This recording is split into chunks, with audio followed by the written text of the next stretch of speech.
Kamusta mga Coops? Testing ko naman bumiyahe ulit ng gabi. To be honest, I'm serious. Ngayon na lang ako ulit babiyahe ng gabi. Pero mukhang wala pa yata akong madadali. Naku po!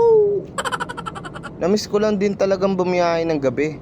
Alas 8 pa nga lang din dito ng gabi. Pero wala pa din pumapasok na booking. Bakit naman ganon? Kalahating oras na akong nakatambay. Why naman ganon?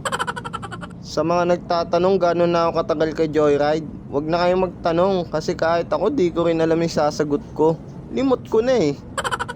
Pero 2 years na yata o magto 2 years, mga ganun siguro. Wala eh, limot ko na talaga.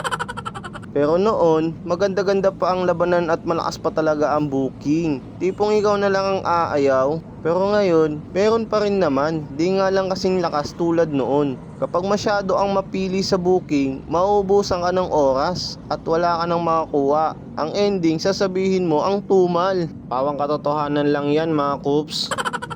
Dito sa kalahating oras kong pagtambay, wala talaga akong nakuha. Kaya napagdesisyonan ko lumipat muna ng pwesto. At ayun, dito muna ako tumambay sa Petron gas station dito sa BCD Diego Silang.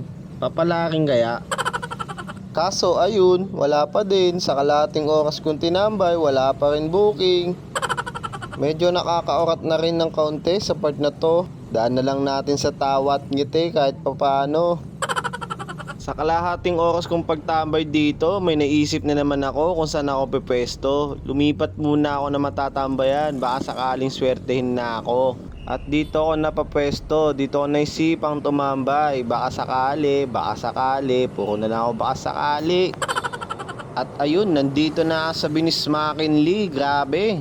Medyo malayo-layo na din yung nagapang ko ha, di lang halata.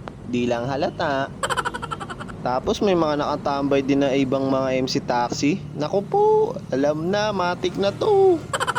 Sa dami ng MC taxi na nakatambay, di ko na hinintay at alam ko na rin naman na ang mangyayari. Kaya ito, gumapang na naman ulit ako. Ang ruta ko naman ngayon papuntang BGC. Last option ko na talaga to. Pag wala pa din, uuwi na ako at matutulog na lang talaga. Pauwi na lang bukas. Total di naman nauubos ang bukas eh. Mukhang good decision yata ang pagtambay ko dito mga Coops. Nakakuha ako ng booking finally. Alam nyo ba kung papunta saan? Papunta lang din sa amin. Sign na to para umuwi na talaga ako sa amin. Kaya yun, di na ako nagpatumpik-tumpik pa. Pumunta na ako sa pasahero ko. Sa unang pasahero ko para sa gabing ito. Dito, pagka pick up ko sa pasahero ko, sinabihan ko kagad si sir ng, tara, sabay na tayong umuwi sir.